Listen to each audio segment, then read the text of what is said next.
दिल्ली में भव्य छठ पूजा की तैयारी। सीएम रेखा गुप्ता ने 17 मॉडल घाटों का किया ऐलान। दिल्ली सरकार ने छठ पूजा 2025 के लिए 17 स्थानों पर मॉडल छठ घाट बनाने की घोषणा की है। मुख्यमंत्री रेखा गुप्ता ने बताया कि इस बार छठ मनाने के लिए 1000 से अधिक आवेदन प्राप्त हुए हैं। सरकार श्रद्धालुओं का फूलों से स्वागत करेगी और सभी घाटों पर आवश्यक सुविधाएं जैसे कि टेंट, बिजली, स्वच्छता और शौचालय उपलब्ध कराएगी। हर जिले और उप जिले में कम से कम एक मॉडल छठ घाट बनाया जाएगा। इस वर्ष 5 साल बाद यमुना घाट पर भी छठ पूजा मनाई जा सकेगी।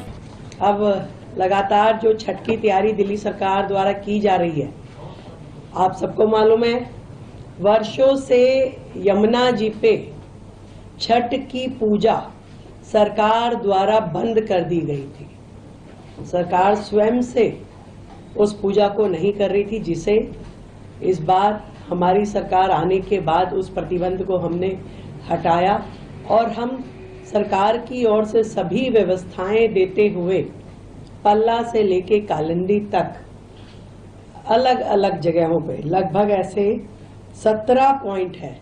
इन 17 के 17 और जो कि किलोमीटर्स में है, कहीं पे आधा किलोमीटर का है, कहीं 1 किलोमीटर का है, कहीं पे 1.5 किलोमीटर का, जो स्पैन जहाँ पे लोग ज़्यादा बसावट है, ऐसे सभी 17 पॉइंट पे यमुना नदी के ऊपर मॉडल छठ घाट सरकार द्वारा बनाए जा रहे हैं।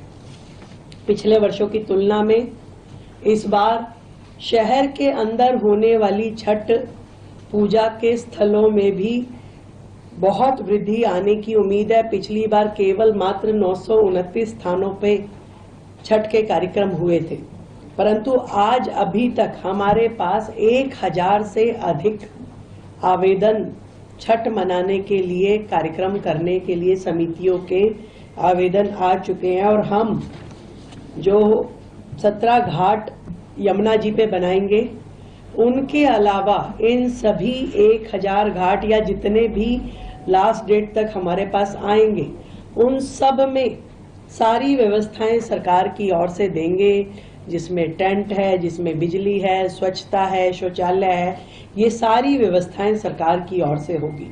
और हर जिले में और हर उप जिले में कम से कम एक मॉडल छठ घाट जरूर बनाया जाएगा।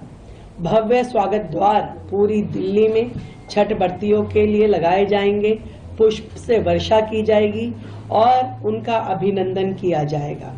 और पूरे धार्मिक माहौल के अनुसार भोजपुरी और मैथिली भाषा के सांस्कृतिक कार्यक्रम भी इन छठ के कार्यक्रमों में आयोजित किए जाएंगे।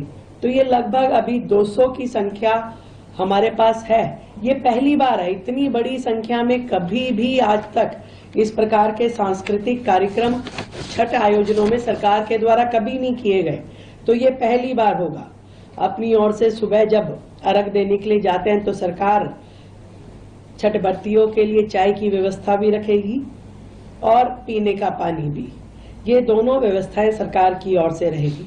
कहीं भी स्वच्छता की या शौचालय की या चिकित्सा की दिक्कत ना आए, ये भी सरकार के द्वारा इंश्योर किया जाएगा। तो चिकित्सा के लिए हमारे डॉक्टर, हमारी वैन वहाँ रहेगी। ऐसे ही शौचालय, हमारे मोबाइल टॉयलेट शौचालय और उन पे कर्मचारी हर जगह रहेंगे और सारे काम उसमें किए जाएंगे। सरकार का पूरा प्रयास है कि स्वच्छ जल में हमारे श्रद्धालु खड़े होकर के अर्घ देंगे और पूरी तरीके से इस सारे के सारे आयोजन को निर्विघ्न संपन्न करने के लिए सरकार काम कर रही है। आज से एक विशेष स्वच्छता अभियान, जिसमें हमारे सभी जनप्रतिनिधि, एमपी, एमएलए, काउंसलर, सभी जनप्रतिनिधि अपने क्षेत्र में जहां छठ पूजा होने वाली हो, उन सभी घाटों पे जा करके विशेष स्वच्छता अभियान चलाएंगे। टॉप स्टोरी ब्यूरो के लिए दिल्ली से हेमंत कुमार की रिपोर्ट।